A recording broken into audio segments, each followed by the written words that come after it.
Shalom Bapak Ibu Saudara yang diberkati dan dikasihi Tuhan. Selamat berjumpa kembali dalam renungan firman Tuhan hari ini. Mari kita berdoa bersama. Bapa, kami bersyukur, berterima kasih untuk anugerah-Mu dalam hidup kami. Hari ini kami ada sebagaimana kami ada, semua karena anugerah-Mu yang baik, yang melimpah dalam hidup kami. Terima kasih Tuhan, kami diberikan kesempatan saat ini untuk kami mendengarkan renungan firman-Mu. Berbicaralah Tuhan, kami buka hati dan pikiran kami untuk kebenaran firman Tuhan saat ini. Hanya di dalam nama Tuhan Yesus kami berdoa. Haleluya. Amin. Renungan firman Tuhan hari ini, dalam segala perkara Tuhan bekerja. Mazmur 34 ayat 18 menulis, apabila orang-orang benar itu berseru-seru, maka Tuhan mendengar dan melepaskan mereka dari segala kesesakannya. Amin. Bapak Ibu Saudara yang dikasihi Tuhan, selama kita masih berada di dunia ini, kehidupan kita tidak pernah luput dari masalah atau penderitaan. Mengapa dunia dipenuhi dengan masalah? Masalah dan penderitaan timbul karena dunia sudah jatuh dalam dosa. Di dalam 1 Yohanes 5 ayat 19 dikatakan bahwa seluruh dunia berada di bawah kuasa si jahat. Namun sebagai orang percaya kita tidak usah takut dan cemas karena Tuhan bisa memakai semua masalah atau penderitaan yang terjadi untuk menarik kita lebih dekat kepada Dia.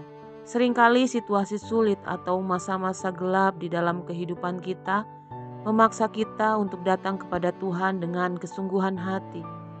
Kala kita terkulai tak berdaya karena sakit, tidak punya uang untuk bayar kos atau kontrakan, gagal dalam rumah tangga atau studi, ditinggalkan oleh orang yang dikasihi dan sebagainya, kita menangis dan berteriak kepada Tuhan. Pujian penyembahan kita dinaikkan kepada Tuhan dengan hati hancur dan mendalam. Seperti Hana dalam pergumulan berat, dengan hati pedih ia berdoa kepada Tuhan sambil menangis terseduh-seduh. 1 Samuel 1 ayat 10. Daud berkata, Tuhan itu dekat kepada orang-orang yang patah hati dan ia menyelamatkan orang-orang yang remuk jiwanya. Mazmur 34 ayat 19 menulis, belajarlah untuk bersabar dan tetap menaruh iman pengharapan hanya kepada Tuhan.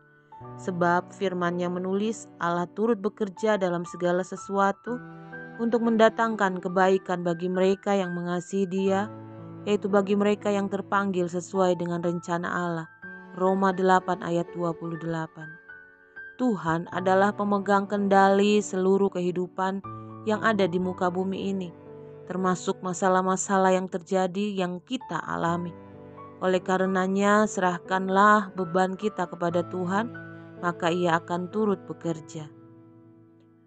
Allah turut bekerja, yaitu mengolah masalah tersebut sehingga mendatangkan kebaikan bagi kita. Allah sanggup mengubah yang buruk menjadi baik karena ada pengorbanan yang sempurna yang sudah Tuhan Yesus kerjakan di atas kayu salib. Kita harus ingat bahwa kita memiliki Tuhan yang jauh lebih besar dari masalah apapun yang ada di dunia ini. Alkitab mengatakan, sebab semua yang lahir dari Allah mengalahkan dunia, dan inilah kemenangan yang mengalahkan dunia, iman kita. 1 Yohanes 5 ayat 4 menulis. Jadi Bapak Ibu Saudara yang dikasihi Tuhan, asal kita percaya penuh kepada Tuhan, setiap masalah selalu ada jalan keluarnya, karena Dia Allah kita turut bekerja dalam hidup kita. Amin. Mari kita berdoa. Terima kasih Tuhan untuk kekuatan firman-Mu saat ini yang memberikan kami kekuatan yang baru. Kami yakin dan percaya dalam segala perkara Tuhan turut bekerja. Kami yakin dan percaya apapun yang sedang kami hadapi saat-saat ini, Tuhan turut bekerja mendatangkan kebaikan. Buat kami mengerti maksud dan rencana Tuhan dari semua yang sudah kami alami, yang sedang terjadi dalam hidup kami.